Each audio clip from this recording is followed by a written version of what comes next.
Your dog ignores traffic, ignores fireworks, ignores loud action movies.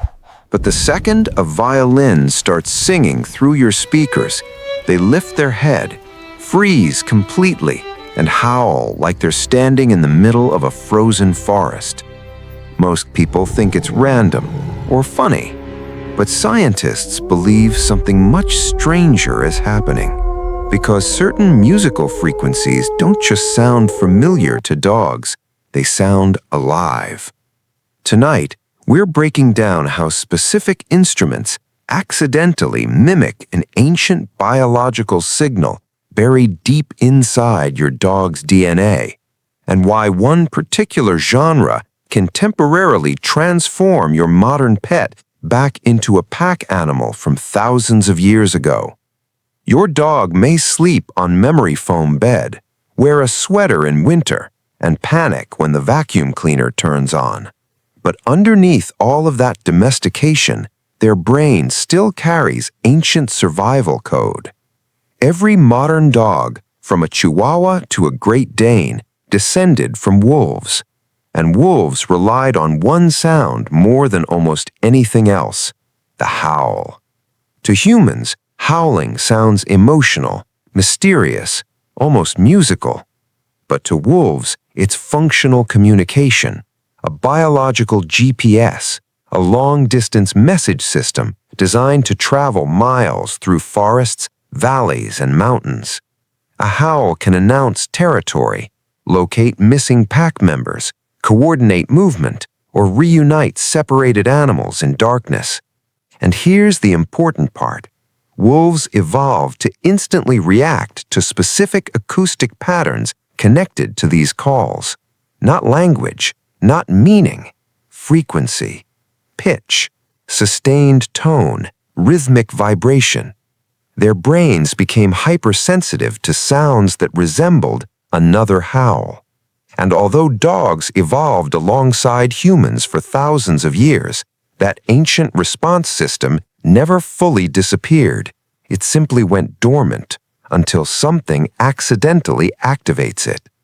That's why your dog usually doesn't howl at random sounds.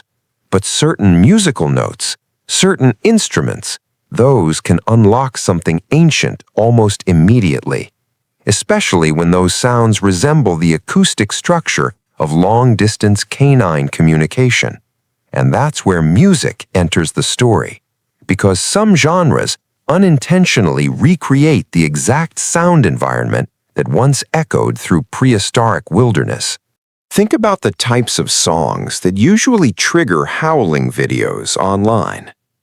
It's rarely heavy metal, rarely rap, rarely aggressive percussion.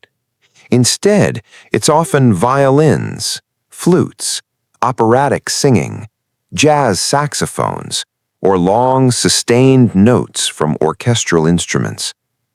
That pattern is not accidental. Dogs hear frequencies very differently from humans. A healthy human typically hears between 20 Hz and 20,000 Hz. Dogs can detect much higher frequencies, up to around 45,000 Hz. That means they experience sound with dramatically more sensitivity, especially high-pitched harmonics humans barely notice. Now imagine what happens when a violin holds a long, vibrating note. To us, it sounds emotional.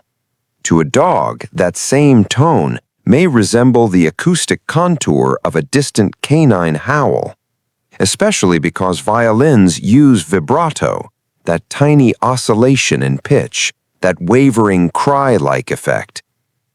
Nature uses similar modulation patterns in mammal vocal communication, including wolves. The same thing happens with woodwind instruments, oboes, clarinets, flutes. Their pure tones contain smooth, sustained frequencies remarkably similar to biological vocalizations. In simple terms, your dog may not hear in violin as an instrument. Their brain may partially interpret it as another living creature calling out. And unlike chaotic modern sounds, Classical music often leaves space, long, sustained notes, gradual rises, emotional pauses, exactly the kind of structure the canine auditory system evolved to track over long distances. Now compare that to rock music. Rock is dominated by percussion, distortion, abrupt transitions, heavy low frequencies. Those sounds don't resemble coordinated pack communication. They resemble environmental noise. So dogs may react emotionally to rock, but they're less likely to answer it vocally. Hip-hop works similarly. Strong rhythm, deep bass, sharp transient sounds, less sustained harmonic tone, which explains why dogs rarely howl during rap songs but suddenly lose their minds during a violin solo. And it gets even stranger, because researchers studying canine vocal behavior discovered that dogs often wait for specific moments inside a song before howling. Not the beginning, not random sections, specific notes, specific frequency peaks, almost as if they're waiting for the call before responding. Most people describe it like this: "My dog loves music." But biologically, that may not be what's happening. Dogs probably aren't appreciating melody the way humans do. They aren't analyzing lyrics. They aren't emotionally processing chord progressions like we are. Instead, their brains may interpret certain sounds as social signals. This is extremely important because in wolf packs, howling is contagious. One howl triggers another, which triggers another, until the entire pack joins in. Scientists sometimes compare it to contagious yawning in humans. A stimulus activates an automatic social response, not because the animal consciously decides to participate, but because the nervous system is wired for synchronization.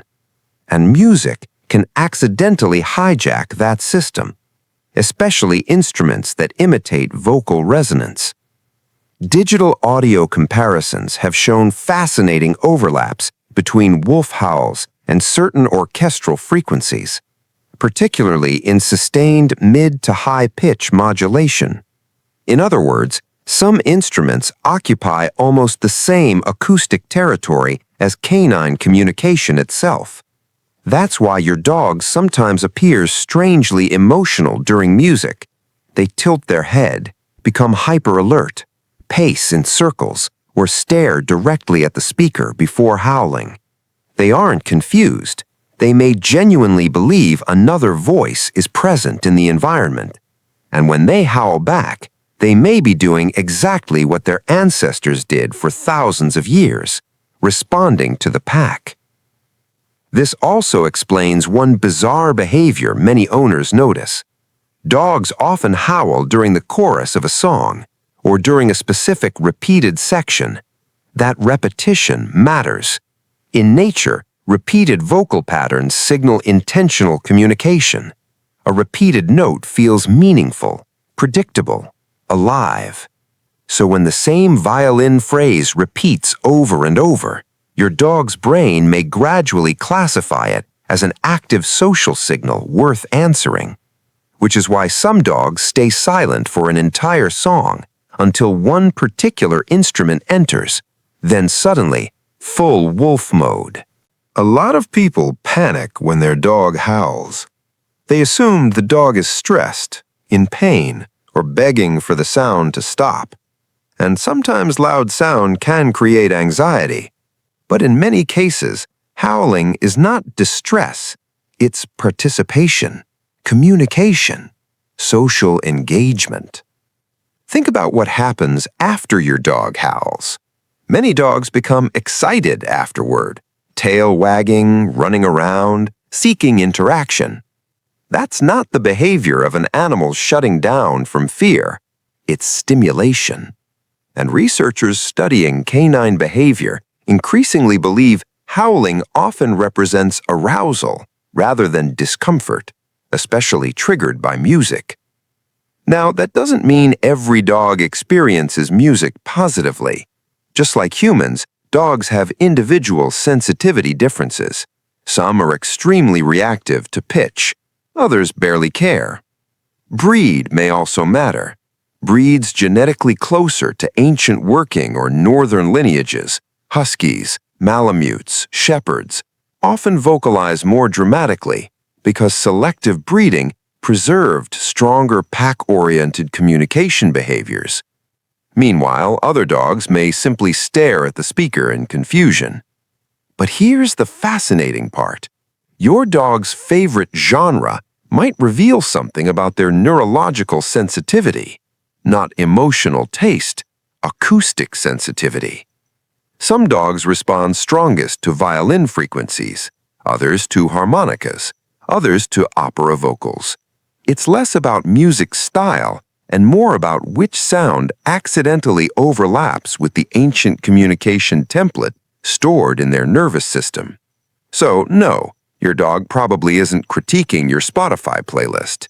They may literally believe someone is calling to them from inside the speaker. Here's what makes this phenomenon so strange.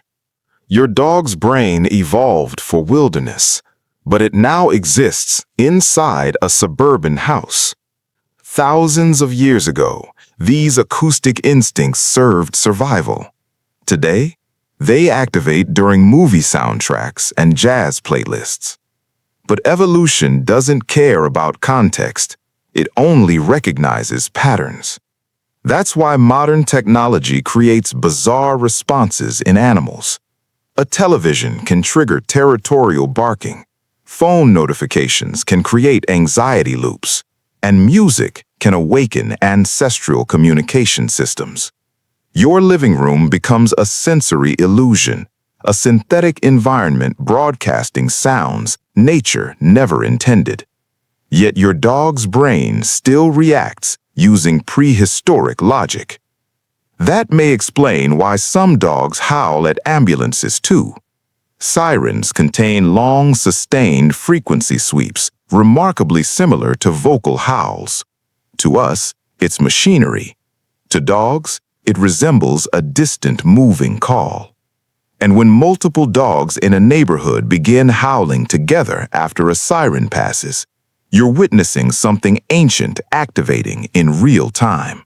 A chain reaction buried inside domesticated animals.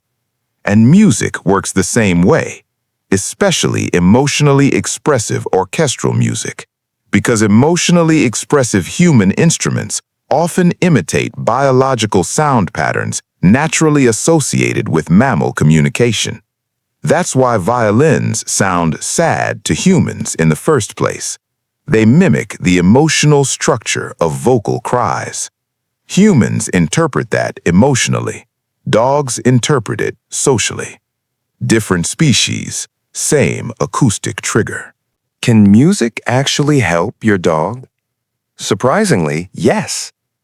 Once owners understand these triggers, music can become a useful enrichment tool. Animal behaviorists have experimented with calming playlists specifically designed for dogs, and certain slow classical compositions appear to reduce stress in shelters. Not because dogs appreciate Mozart intellectually, but because predictable harmonic structure can stabilize nervous system activity. Slow tempos, gentle frequencies, minimal sudden percussion. These sounds create a more controlled auditory environment. In contrast, chaotic soundscapes can overstimulate sensitive dogs. But the key is observation. Not every howl means joy. Context matters. A relaxed posture, loose tail wagging, playful behavior afterward, likely social stimulation. But pacing, whining, ears pinned back, or attempts to escape the room, that suggests stress. The goal isn't forcing your dog to howl, it's understanding what the behavior actually means. Because once owners stop interpreting canine behavior through human assumptions, dogs suddenly make much more sense. They're not being dramatic, they're responding to biology, to inherited instincts older than civilization itself. And interestingly, many experts believe controlled music exposure may even help socially anxious dogs feel less isolated when left alone. A carefully designed sound environment can mimic the feeling of nearby presence, which makes sense because for pack animals, silence can sometimes feel unnatural.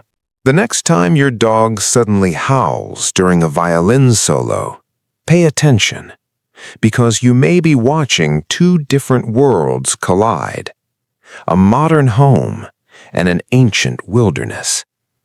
Inside your dog's brain still lives a communication system built long before couches, cities, or Bluetooth speakers existed. And for one brief moment, a specific frequency cuts through thousands of years of domestication, activating an instinct that once echoed across forests under moonlit skies. Your dog isn't trying to become a singer. They're answering a call hidden inside music itself. And maybe that's why these moments feel so strangely emotional to us. Because deep down, when a dog howls beside human music, we aren't just hearing noise.